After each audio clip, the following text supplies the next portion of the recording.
I am traveling across Europe for 3 weeks for only $1,100 after flights and hotels. And I'm going to show you how.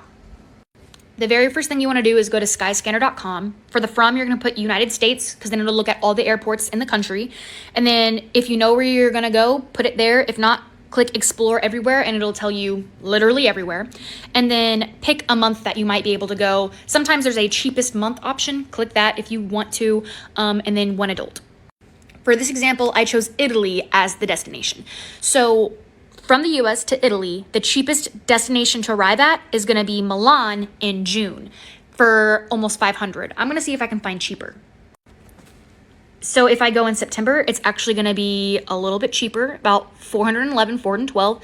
I would rather fly into Milan, so we're going to click Milan. Then it'll show me the cheapest departure cities.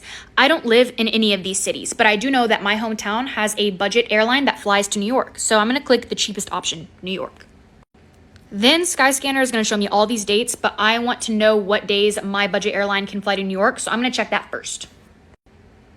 So from my hometown to New York, I can only fly on Allegiant, my budget airline, on Mondays and Fridays. So I'm going to fly into New York on the 4th, and I'm going to come home on the 15th. That way I've got like a week and a half of total travel time.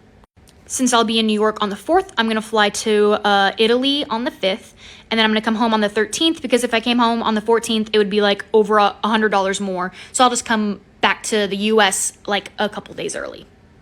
So the price of all that would be $318 to get from my hometown to New York. And then it would be $628 to get from New York to Italy. If I went straight from my hometown to Italy, it would be almost $1,400. Now, I don't know why I wrote Paris on here, so just ignore that. It's Milan.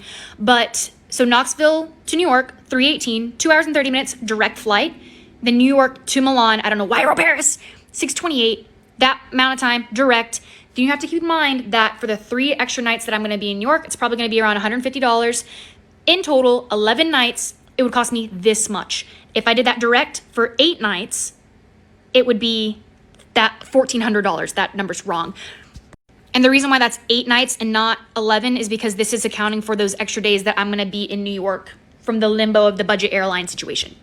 And then this is the proof that you can find a place to stay for $50 a night in New York on the 4th, and to stay in New York on the 13th and 14th whenever I get back from Italy. So not only do you get a longer vacation, it's going to be cheaper, and you get to go to New York also. That's like an extra vacation to your vacation. So you would want to do this option instead of this option.